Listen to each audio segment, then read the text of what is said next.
wakati tuliokuwa tunausubiri kwa hamu kubwa wa kulisakata kabumbu katika kata ya Chang'ombe. Diwani wa kata ya Chang'ombe, Mheshimiwa Kevin Mhize, anawakaribisha wakazi wa kata za Chang'ombe, Temeke pamoja na wapenda michezo wote ni katika mashindano maalum ya mpira wa miguu, yani Naitwa Abdul Mashine, ni mwenyekiti wa timu ya mpira wa miguu kwa watu wenye ulemavu, lakini pia ndio kocha mkuu wa Sauti Parasport Club yenye makao makuu Chang'ombe Toroi, kata ya Chang'ombe, wilaya ya Temeke. Tuko hapa, tulicheza kati ya Sauti Parasport Club na Tanzanite Princess Academy. Tulicheza katika mashindano, tulicheza mechi ya utangulizi katika mashindano ya Chang'ombe Diwani Ramadhani Cup. Kwa hiyo leo ni siku ya ufunguzi tarehe 6 mwezi wa 3, na sisi tumepewa nafasi ya kuonesha vipaji vyetu, lakini tulicheza na timu ambaye wasiokuwa na ulemavu wanawake.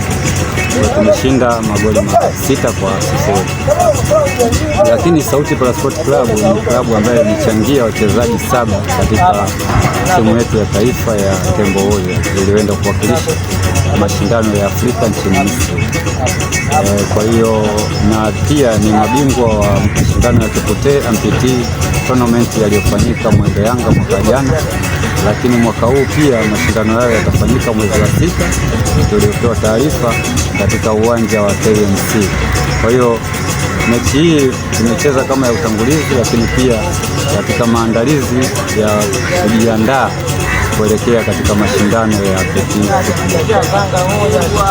Na umesema kwamba tayari mmeshashiriki mashindano mbalimbali, na hata hivyo bado kuna wachezaji ambao wametoka hapa wameenda kuisaidia timu ya taifa.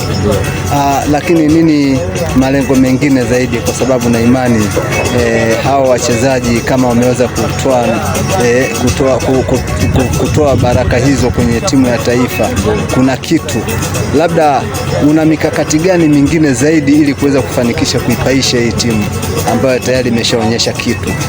Sasa mikakati ipo, kwa sababu bila au madhumuni ya klabu yetu ni kuandaa vijana wenye ulemavu, kuwashindanisha katika mashindano ya ndani na ya nje ya nchi, lakini pia waje kuwa professional Amputee football player, yani waje kuwa wachezaji wa mpira.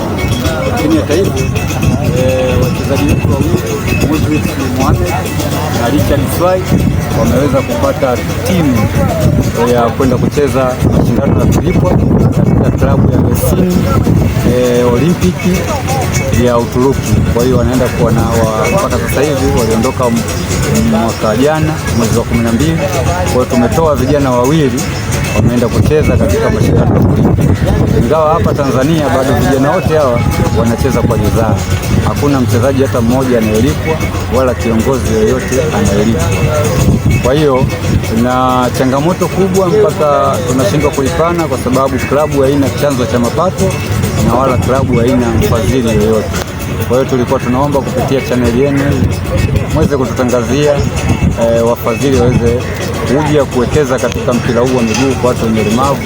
Ni mpira ambao kama watu watawekeza, tuna uwezo kufanya mambo makubwa kuliko haya wanayoyaona, kwa sababu mwaka 2022 timu yetu ya mpira wa miguu kwa watu wenye ulemavu iliweza kufika katika mashindano ya kombe la dunia, lakini pia waliweza kufika hatua ya robo fainali kwa mara ya kwanza. Kwa hiyo wakiwekeza vizuri katika soka la mpira wa miguu kwa watu wenye ulemavu, basi naona tunaweza tukapiga hatua kubwa sana na tunaweza tukatengeneza ajira nyingi sana kupitia michezo hii.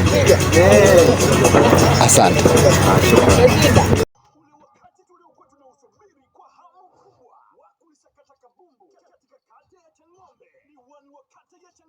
Mheshimiwa Kevin Mhize anawakaribisha wakazi wa kata za Chang'ombe, Temeke pamoja na wapenda michezo wote ni katika mashindano maalum ya mpira wa miguu, yani Diwani Ramadhani Cup 2025.